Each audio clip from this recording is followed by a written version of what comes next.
Não, é Pátria do Filho do Espírito Santo. Teve algumas pessoas que perguntaram acerca do vídeo anterior sobre a questão da guerra. Especialmente se há de chegar aí uma guerra mundial. Parece que tem um pessoal encabeçado, talvez pelo Dr. Williamson, dizendo que vem aí uma guerra mundial. Bom, eu acho extremamente improvável, para não dizer impossível. Mas isso não quer dizer que não vá haver uma quantidade absurda de guerras por tudo quanto é lado. A teoria das 4 gerações da guerra, do William Lynch, ajuda a entender como que isso acontece. A primeira geração da guerra moderna, né, foi o que surgiu do surgimento do absolutismo, em que, de repente, os reis passaram a ter um poder que ninguém jamais teve. Os estados passaram a ganhar um poder que depois só foi aumentando cada vez mais até o século passado, mas esses estados passaram a se arvorar o monopólio da guerra. Quer dizer, a guerra passou a ser uma função do Estado, não mais uma coisa que era feita entre um senhor feudal e outro, entre uma família e outra. E o William Lynch coloca a primeira geração da guerra como um fruto direto do Tratado de Westfália, 1648, que marcou o fim da Guerra dos 30 Anos.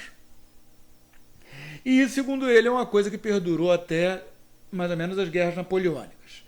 Nessa guerra de primeira geração, o que se tinha, todo mundo já deve ter visto alguma ilustração disso, né? Se não algum até filme com isso, aqueles soldadinhos com aquelas roupas muito brilhantes, vermelhas, amarelas, azuis, andando em fileiras, atirando. O cara atirava, aí abaixava para a próxima fileira atirar enquanto ele remuniciava. Então iam aquelas fileiras indo, matando umas às outras, coisa que evidentemente só era possível quando você tinha uma quantidade enorme de gente que era forçada a servir. Quer dizer, a guerra moderna ela tem, já desde o seu princípio, essa ideia de que o soldado é um recruta, alguém que foi recrutado e posto lá para ser morto. Soldados são números. Então você vai gastando soldados para atingir um determinado objetivo. A guerra moderna, basicamente, ela funciona assim. Então essa primeira geração era esses soldadinhos de roupa brilhante, batendo continência uns para os outros e com toda uma hierarquia, né? Você tem o soldado, logo depois do soldado você tem o cabo quer dizer o capo, né? O chefinho, a cabeça. Depois você tem o sargento, depois você tem o tenente, que é o cara que guarda o lugar do cabeção, que é o capitão, que por sua vez obedece ao maior, que é o major. Quer dizer, toda essa hierarquia muito minuciosa, toda essa questão de uso de uniforme, aquilo que a gente pensa hoje em dia como sendo militar, é um fruto direto desse monopólio da guerra que foi cair nas mãos do Estado nessa época do absolutismo, que, como nós vimos no primeiro vídeo lá dos prolegômenos, é uma praga que assolou o Ocidente, que começou a decadência séria da civilização ocidental. Um fruto direto, por sua vez, o absolutismo, um fruto direto da revolta protestante. A segunda geração da guerra é aquela que nos vem da Primeira Guerra Mundial, no comecinho do século passado. Também dita a Grande Guerra, a guerra para acabar com todas as guerras. Tamanho o morticínio. Porque esses soldadinhos que a gente via nas guerras anteriores, lá vestidos de vermelho, marchando um na direção do outro, eles eram massacrados. Mas ainda quando começou a surgir armas mais rápidas, metralhadoras, armas explosivas, coisas assim, a coisa começou a ficar insustentável. Então, o que se passou a fazer? Se passou a usar artilharia pesada, que começou a ter uma boa qualidade de mira, por assim dizer. Essa artilharia pesada amacia o território que a infantaria depois ocupa. Então, ao invés da gente ter aqueles dois grupinhos, né, de soldadinhos vindo um na direção do outro, assim, para praticamente se chocar, como era antes, passa a ter um grupo tacando bombas até o outro cair, e aí esse grupo vem e ocupa. A ideia é essa.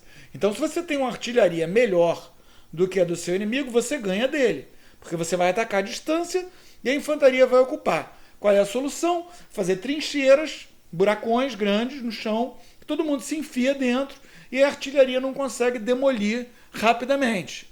Aí, para isso, jogam gases venenosos, coisas horrorosas. A Primeira Guerra Mundial foi uma guerra de trincheiras, em que se levava meses para avançar 100 metros no território inimigo, porque tinha que conseguir amaciar com a artilharia um pessoal que estava escondido dentro de um buraquinho. Quem escapou, escapou surdo, na melhor das hipóteses. A terceira geração, ela foi o que deu a volta nessa segunda geração. Vocês reparem que cada uma é uma maneira de tentar lidar com o problema da geração anterior, né? Primeiro, aqueles soldadinhos andando em campo aberto, o que se faz? Dá tiro de canhão neles. E aí, para se defender do tiro de canhão, você se enfia dentro de um buraco. Depois, todo mundo dentro de um buraco, dando tiro de canhão um no outro, você não consegue avançar. O que você vai fazer? Surpresa, choque e surpresa. Foi que os alemães fizeram na Segunda Guerra Mundial, com a chamada Guerra Relâmpago, a Blitzkrieg, a Guerra Relâmpago, em que vinha um monte de tanque rapidão correndo, invadia o território, dominava, quer dizer, tinha ali ao mesmo tempo a artilharia e a cavalaria. Na medida em que tinha a rapidez da cavalaria, mas tinha o poder de fogo, o poder de amaciar o inimigo da artilharia. É a cavalaria mecanizada, aqui no Brasil foi meu avô que trouxe, mas a cavalaria mecanizada, que foi o que os alemães fizeram para conseguir escapar dessa armadilha da guerra de trincheiras, que foi a guerra de segunda geração, que foi a Primeira Guerra Mundial. Até hoje está entre as grandes piadas da estratégia a linha Maginot que os franceses fizeram, que era uma grande linha de fortificações isolando a França da Alemanha. O que os alemães fizeram foi simplesmente dar a volta pelo meio do mato e invadir e chegar na linha Maginot por trás. Pronto, acabou, não tinha mais linha Maginot.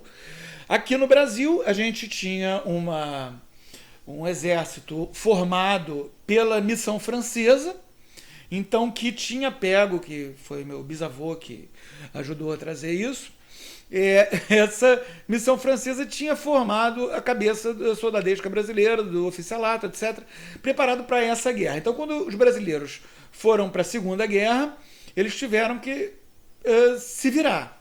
E conseguiram se virar bastante bem, com a ajuda dos americanos, que também haviam sido formados pela missão francesa, mas que já estavam tentando dar um jeito e conseguir ir para frente, graças a alguns generais brilhantes que houve, tanto do lado americano quanto do lado alemão. Ambos os lados rapidamente passaram para essa guerra de terceira geração, em que a velocidade, a capacidade de manobra e o pensamento tático autônomo de cada comandante local, quer dizer, do capitão, do coronel, do general, vale mais do que um plano traçado de antemão lá longe na capital, que vai ser feito lentamente, como era na Primeira Guerra Mundial, na Guerra de Segunda Geração. Então, a iniciativa passou a ser uma coisa prezada. Aí a gente diz, mas peraí, iniciativa, velocidade, capacidade de manobra, pensamento tático autônomo, tudo isso é muito interessante, mas são coisas que vão contra aquela própria mentalidade militar, de obediência absoluta, de todo mundo usando uniforme, de aqueles soldadinhos todos em fila, com hierarquia super estrita. E é aí que vem a Guerra de Quarta Geração. A Guerra de Quarta Geração é uma guerra que tem atores, pelo menos um dos lados, que são não estatais. Ou seja, que não tem uniforme, que não tem aquela hierarquia toda, que não lutam como lutam os exércitos a partir do absolutismo, os exércitos modernos. São, na verdade, guerras travadas por ONGs, por organizações não governamentais, ou por organizações que, se são governamentais, se comportam como se não o fossem. Tanto que isso é uma coisa que completamente puxa o tapete dos Estados modernos. Os Estados modernos tendem a chamar a guerra de quarta geração de terrorismo, porque eles veem como isso, eles não conseguem entender de onde estão vindo. Por exemplo, a primeira guerra em grande escala de quarta geração, a Guerra do Vietnã, né? Os americanos não conseguiam entender, e antes deles os franceses não conseguiam entender de onde vinham aqueles caras de pijama preto que saíam literalmente de dentro de um buraco no meio do mato e matavam um monte de soldados e sumiam de novo.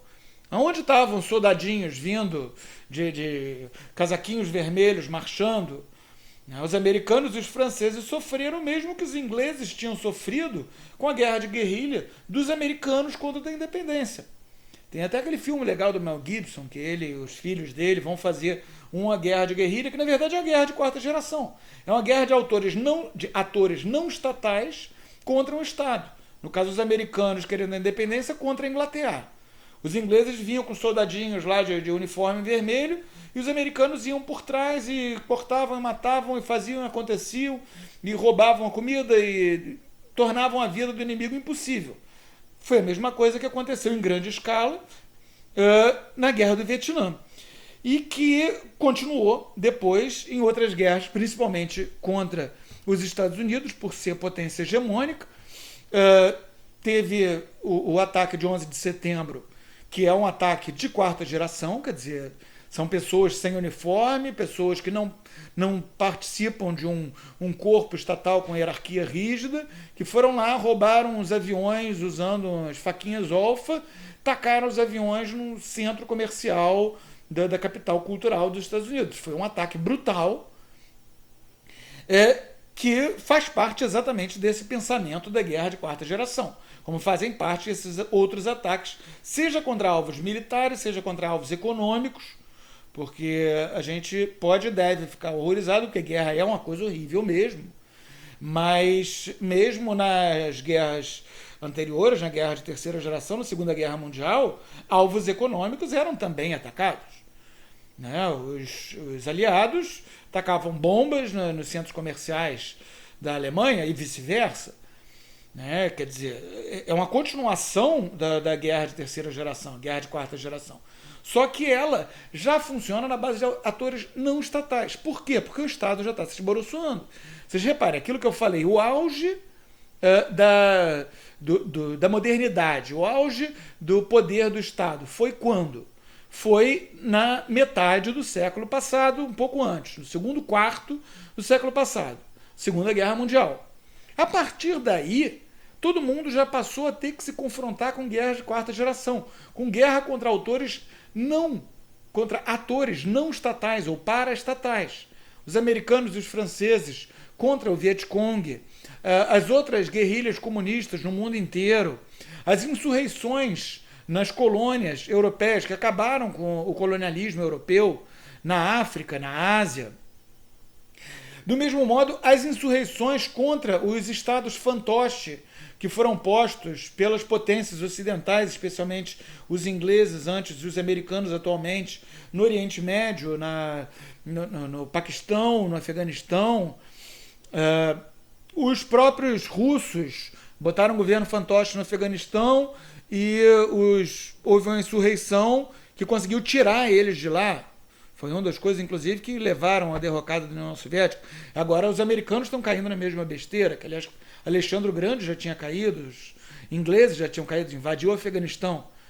Os afegãos são muito bons nessa coisa de guerra, de guerrilha, de guerra contra um Estado, você não sendo um ator estatal. Então, esses governos fantoche, que se coloca agora nesses estertores da modernidade, se tenta levantar estados nacionais onde eles não existem e botar governos fantoche neles, como no Iraque atual, na Líbia atual, na Somália atual. A Somália tem até vários governos fantoches diferentes, A Etiópia apoia um, a Eritreia eu acho que apoia outro, não sei.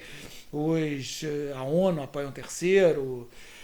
São esses governos fantoches apoiados por outros países para tentar fingir que aquilo lá ainda está dentro de uma visão moderna, quando não está mais. Na verdade, ninguém governa o Iraque. Os americanos tiraram o cara que conseguia governar aquilo lá. Resultado, os cristãos estão sendo mortos por tudo quanto é lado. Os americanos ajudaram a derrubar lá, a tentar derrubar, pelo menos a criar caos no território da Síria. Resultado, os cristãos estão sendo mortos por tudo quanto é lado. A mesma coisa na Líbia, mesmo resultado. A mesma coisa no Egito, o mesmo resultado. Quer dizer, o que está acontecendo lá é que esses estados que tinham alguma força, que tinham esse monopólio da força, nos modelos modernos, que eram estados ditatoriais, porque era uma camada, uma superestrutura completamente distante dos modos de autogoverno tradicionais, mas que conseguia se manter ali pela força. E esses governos foram derrubados, basicamente, pelos americanos.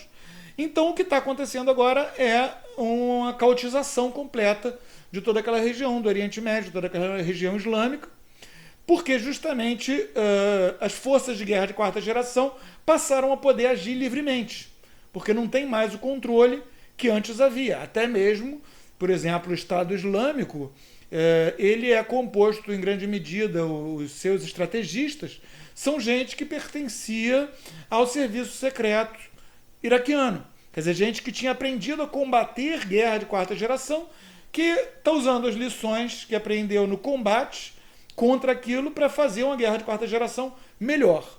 E assim matar mais gente inocente, tacar bicha do alto do prédio, crucificar cristão, tacar fogo nas pessoas, esse tipo de barbaridade que o muçulmano gosta de fazer.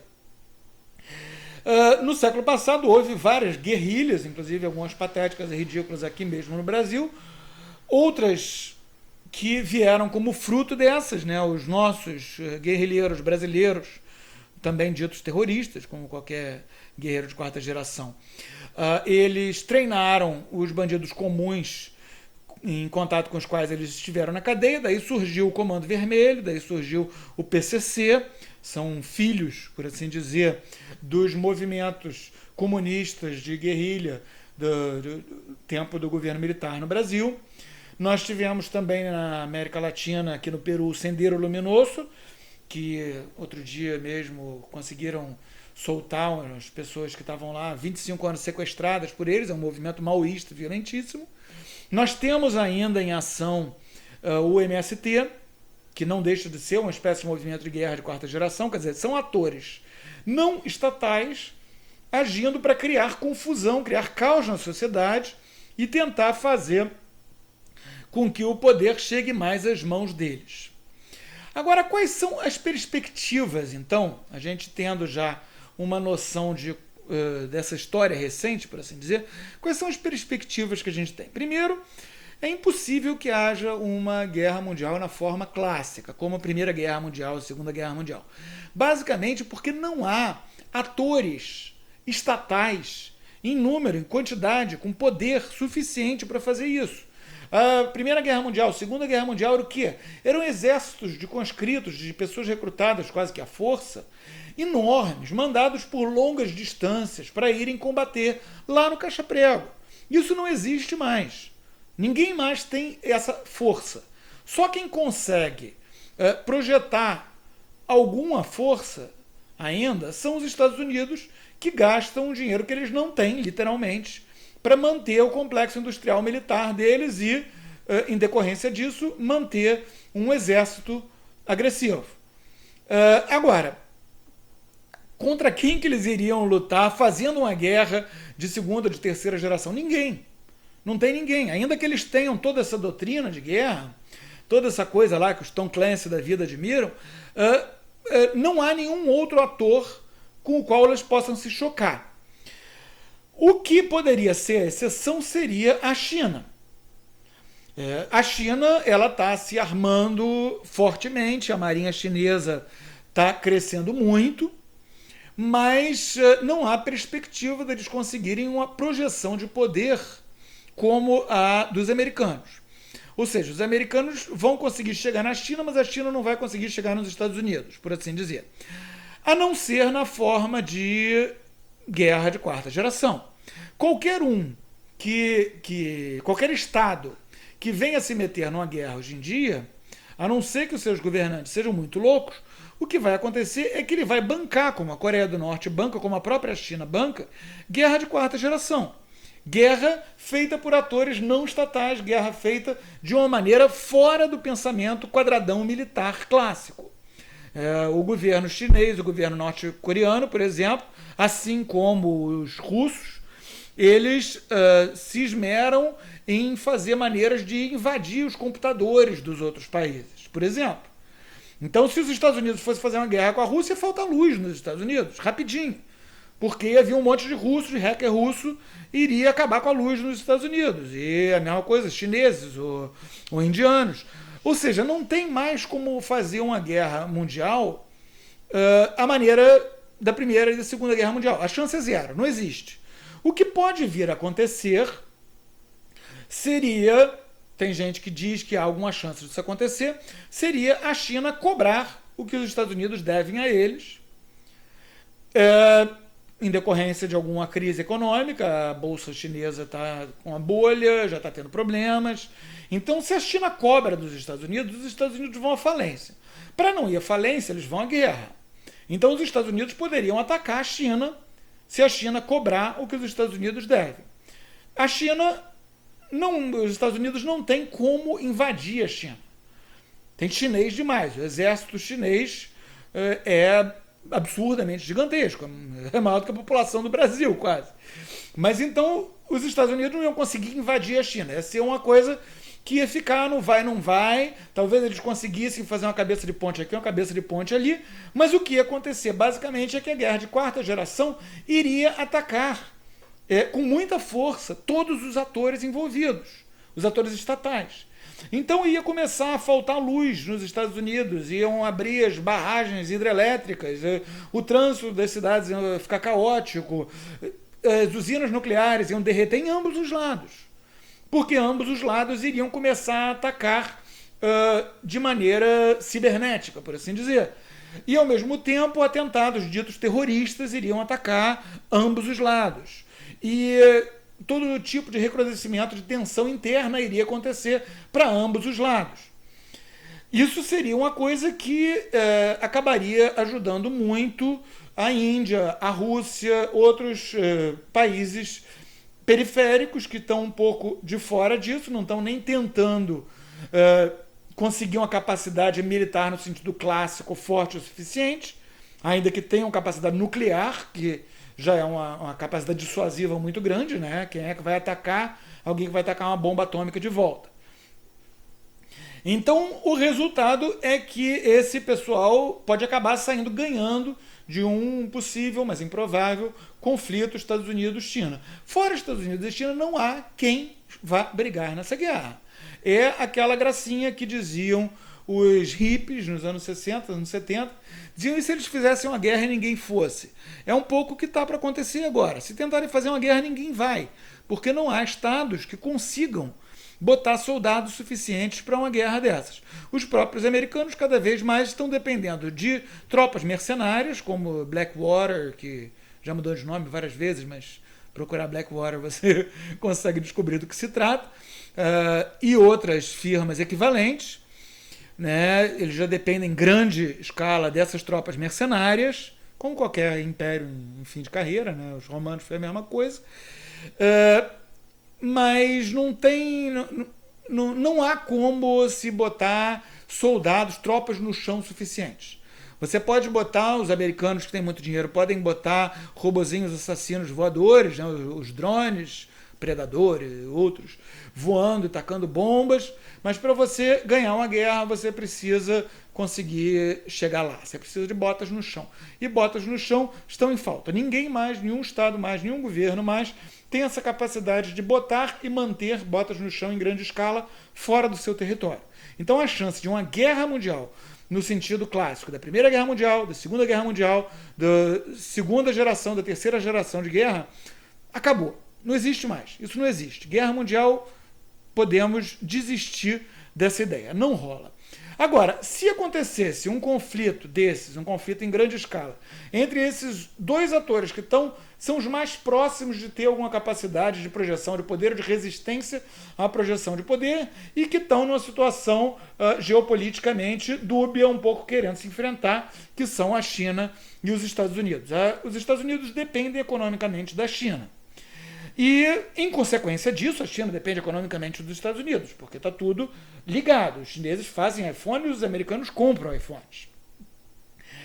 O que iria acontecer, portanto, se houvesse um conflito desses, seria uma dissolução, uma aceleração muito rápida da dissolução dos Estados Unidos, que iriam rapidinho se tornar Estados desunidos. Aquilo lá ia virar um monte de pequenas repúblicas independentes.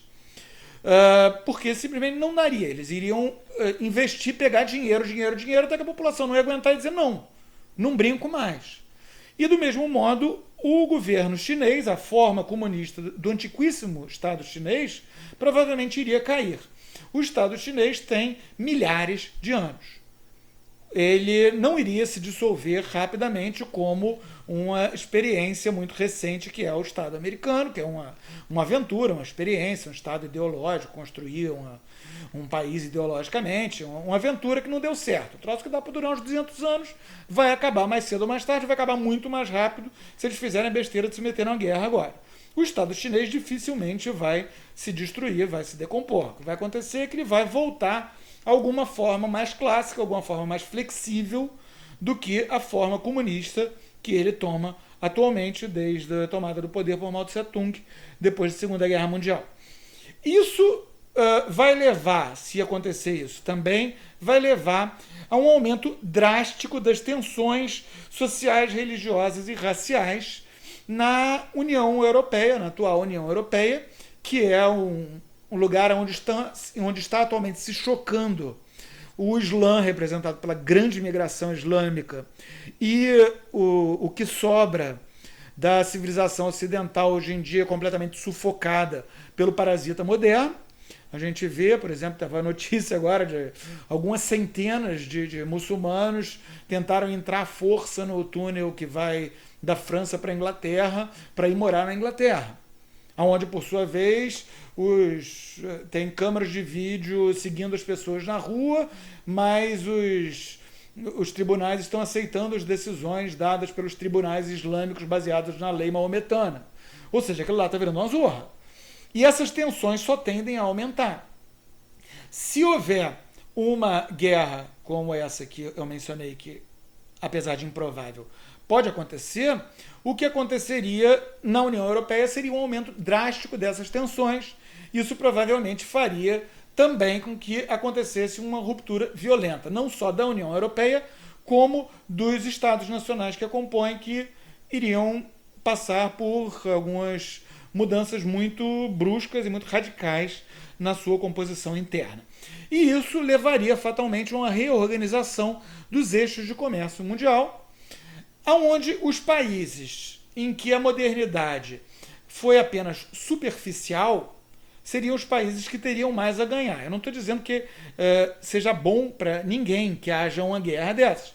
É sempre muito melhor que as coisas sejam feitas de maneira pacífica, até para que se possa fazer uma transição pacífica entre um modo de governar, um modo de comerciar e outro.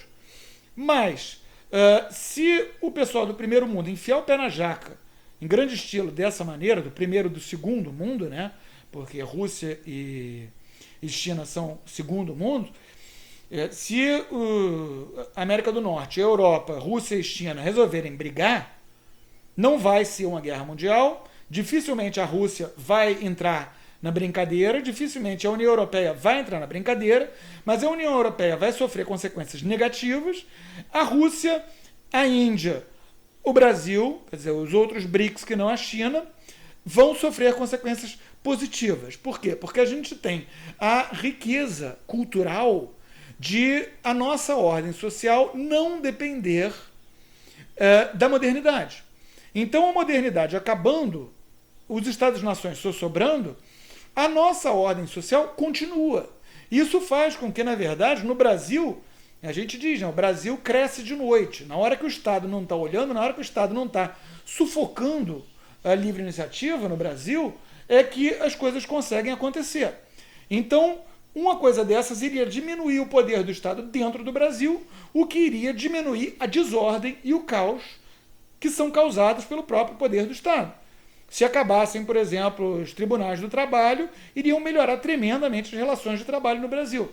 E é isso que tenderia a acontecer tanto no Brasil, quanto na Rússia, quanto na Índia, em decorrência de qualquer conflito que fosse levar a consequências negativas no primeiro mundo e também na China.